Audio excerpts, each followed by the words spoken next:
রসুনের আশাতীত দাম ও বাম্পার ফলনে ফুরফুরে মেজাজে আছেন চলনবিল অঞ্চলের রসুন চাষিরা। সিরাজগঞ্জ কৃষি সম্প্রসারণ অধিদপ্তর বলেন, এবছর দেশে ৮৬,৪৯৯ হেক্টর জমিতে রসুনের আবাদ হয়েছে। আবাদকৃত জমি থেকে উৎপাদিত হয়েছে প্রায় ৭.24 লাখ টন রসুন। গত বছরের তুলনায় এবছর রসুনের বাম্পার ফলন হয়েছে বলে জানান তিনি। দেশের উৎপাদিত মোট রসুনের প্রায় অর্ধেকই উৎপাদিত হয়েছে নাটোর, সিরাজগঞ্জ ও পাবনা জেলায় বলে জানান বাংলাদেশ কৃষি সম্প্রসারণ অধিদপ্তর।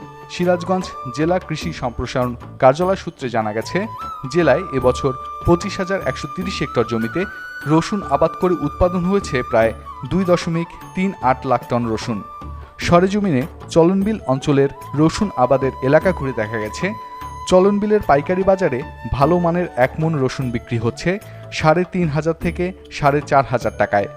অপেক্ষাকৃত কম মানসম্মত রসুন বিক্রি হচ্ছে ২,৫০০ থেকে ২,৮০০ টাকা মণ দরে। কামাল শেখ বলেন, ১ বিঘা জমিতে রসুন আবাদ করতে এবছর খরচ হয়েছে প্রায় ৩৫,০০০ টাকা।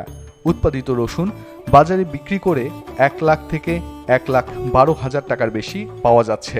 এতে উৎপাদন খরচ তুলে কৃষকরা লাভবান হচ্ছেন। বেলে দোআঁশ মাটি রসুন চাষের জন্য বেশি উপযোগী।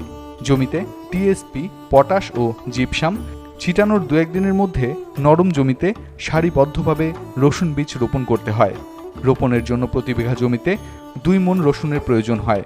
গত কয়েক বছর ধরে রসুন চাষ লাভজনক হওয়ায় চলনবিল অঞ্চলের কৃষকরা রসুনের আবাদের দিকে ঝুঁকছে। এর ফলে দেশের বেশিরভাগ রসুন এই অঞ্চলেই উৎপাদিত হয়।